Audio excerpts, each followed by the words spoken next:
పవన్ కళ్యాణ్ గారు కొన్ని పిఠాపురంలో అభివృద్ధి కార్యక్రమాలు చేస్తున్నారు, దాని గురించి చెప్పి మీరు డిబేట్లోకి వెళ్ళండి. ఇప్పటి వరకు జరిగినటువంటి సంభాషణ విన్నాను కాబట్టి నేను ఒక విషయం చెప్పాలనుకుంటున్నాను. చెప్పండి. ఈ రోజు చెప్పినటువంటి కంటెంట్ టాపిక్ ఏంటి అంటే పులివెందుల ఎమ్మెల్యేకి పిఠాపురం ఎమ్మెల్యేకి మధ్య వ్యత్యాసం. ఇది అండర్లైన్ చేసుకోండి ఫస్ట్. మా తాతలు ఎప్పుడో నేతలు తిన్నారు, మేము వాళ్ళ మూతులు నాకుతాము అంటే ప్రజాస్వామ్యంలో అది చల్లదు. ఎప్పుడో జగన్మోహన్ రెడ్డి సీఎం గా చేశారు అని చెప్పేసి ఇవాళ అదే స్ట్రాటజీని ఏపీలో ఫాలో అవుతాయి, ఇవాళ మేము జగన్మే అని ఫీల్ అవుతాము అని చెప్పేసి అంటే అది వైసీపీ కండువా కింద ఉన్న వాళ్ళకి యాక్సెప్టెడ్, వాళ్ళు ఏం మాట్లాడుకున్నా సరే. బట్ విశ్లేషకులుగా వచ్చి ఈ టైప్ ఆఫ్ విశ్లేషణ చేయడం అనేది నాకు నార్మల్, అంటే జనసేన నార్మల్ పర్సన్ గా కూడా యాక్సెప్టబుల్ గా అనిపించలేదు, ఎందుకంటే తెలియదు, అందుకే చెప్పాలనిపించి చెప్పాను. రెండోది మీరు అడిగిన దానికి ఇప్పుడు చెప్తాను ఆన్సర్.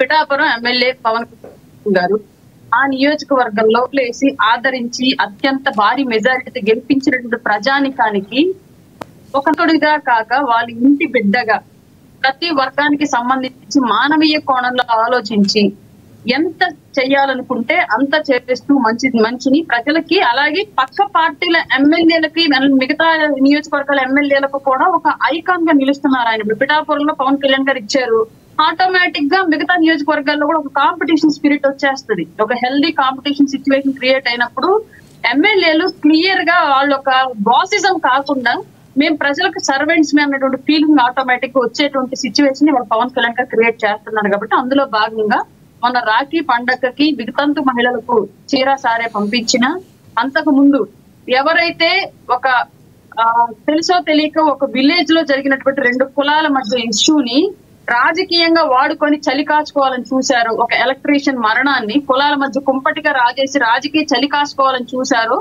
ఆ వాళ్లకు కూడా చెప్పుతో కొట్టినట్టుగా సమాధానం చెప్తూ ఆయన నియోజకవర్గం వ్యాప్తిగా ఉన్నటువంటి ఎలక్ట్రీషియన్స్ కి సేఫ్టీ కిట్లు, ఒక్కొక్క కిట్టు దాదాపుగా 25,000 రూపాయలు వాల్యూ చేసేటువంటి ఒక్కొక్క కిట్ని ఆయన సొంత డబ్బులతోటి కొని మరి ఆ నియోజకవర్గంలో ఉన్నటువంటి ఎలక్ట్రిసిటీ రక్షణ కవచం లాగా వాళ్ళ వృత్తికి ఎలాంటి ఆటంకం కలగకుండా చేస్తున్నలాగా ఇచ్చినటువంటి వ్యక్తి పవన్ కళ్యాణ్ గారు.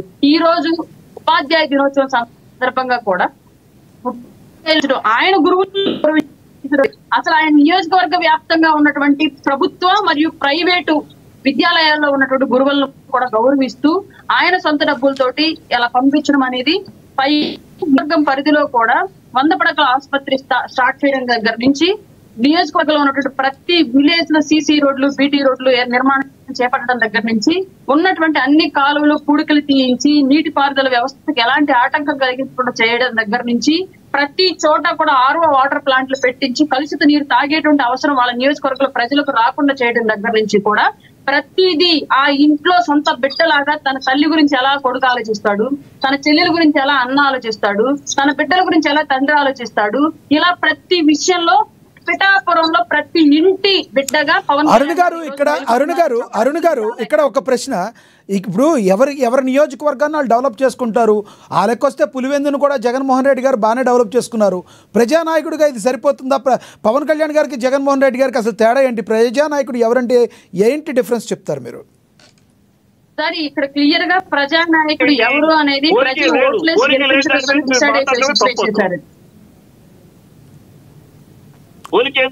చిట్టిబాబు గారు ఒక్క నిమిషం ఆగండి, ఇస్తాను. చిట్టిబాబు గారు మీకు ఇస్తా, ఆగండి. అప్కమింగ్ నాయకుడు ఎస్ అరుణ్ గారు కంటిన్యూ చేయండి. అరుణ్ గారు కంటిన్యూ చేయండి. చంద్రబాబును పోల్చండి, జగన్ కి పవన్ కి. రైట్ సార్, మీరు చెప్పారుగా, ఆవిడ మాట్లాడివ్వండి. ఆవిడ టైం ఆవిడ మాట్లాడి. ఎందుకు జగన్ గారికి మోడీ గారికి పోల్చుకోండి, ఇంకా బాగుంటది. మోడీ గారితో జగన్ గారితో పోల్చుకోండి, బాగుంటుంది. మీరు పోల్చారేమో ప్రకారం పోల్చమన్నారు కదా. ఇక్కడ పెట్టిన కంటెంట్ వచ్చేటప్పటికి ఏం చేశారు మీరు విశ్లేషకుడుగా మాట్లాడండి సార్. ఉంటది, మీరు వన్ సైడ్ గా మాట్లాడకండి. ఎవరితో పోల్చాలని మీరుగా డిసైడ్ చేస్తారు. విశ్లేషకులుగా వచ్చి ప్యానెల్ లో కూర్చున్నప్పుడు ఎవరి గురించి మాట్లాడమంటే వాళ్ళ గురించి విశ్లేషణ చేయండి. మీరు కుక్కర్ స్టోరీ కాదు, మీరు అందరూ కూడా మీ స్టోరీ మాట్లాడుకునే సాక్షులు కూర్చోండి. మిగతా ఛానల్స్ అక్కడ అక్కడ మేము రా మాట్లాడండి సార్.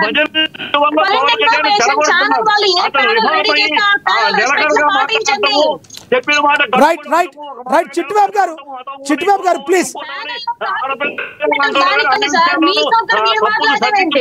చిట్టిబాబు గారు అవ్వాలంటే మీరు భజన చేస్తే ఇంకా చిట్టిబాబు గారు ఎవరి అభిప్రాయం వాళ్ళు చెప్తారు. చిట్టిబాబు గారు ఎవరి అభిప్రాయం వాళ్ళు చెప్తారు.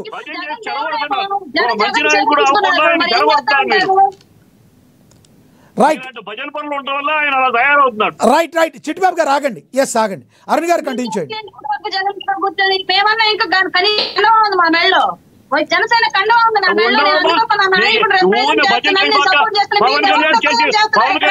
చేసుకోండి, భజన చేయడం కాదు, పవన్ కళ్యాణ్ కరెక్ట్ చేసుకోండి, ఒక నాయకుడిగా సంధించుకోండి. ఈ భజన చేసి ఆయన చేసే తప్పులు కూడా సమర్పిస్తూ భజన చేసా ఊళ్ళో భజన చేసి నీకేం పదవి ఇస్తారేమో. ఊనే పిచ్చి పిచ్చి భజన రాజకీయం అంటే ఆయన నాయకుడుగా ఎంతవరకు ఫస్ట్ అయ్యాడు. నాయకుల్లో ఆయన నిబద్ధత ఉందా, నాయకుల్లో ఆయన నిజం ఉందా, ఆ నాయకుల్లో నిలకడ ఉందా అని చెప్పి కట్టుబడి ఉన్నాడా, కట్టుబడి ఉన్నాడు. అయ్యా మీరు పూటకు ఒక మాట మాట్లాడుతూ కుల విషయంలో మత విషయంలో అన్ని విషయాల్లో చిట్టిబాబు గారు నిజాయితీగా ఉండండి, ఒక మాట కట్టుబడి ఉండండి. 12 ఏళ్ళలో ఇంతవరకు చిట్టిబాబు గారు క్వశ్చన్ అడుగుతున్నారు. చిట్టిబాబు గారు అరుణ్ గారు మిమ్మల్ని క్వశ్చన్ అడుగుతున్నారు. చిట్టిబాబు గారు వినాలి. చిట్టిబాబు గారు ఇవన్నీ మీకు జగన్ లా కనిపించాయని అడుగుతున్నారు. ఆవిడ సమాధానం చెప్పండి.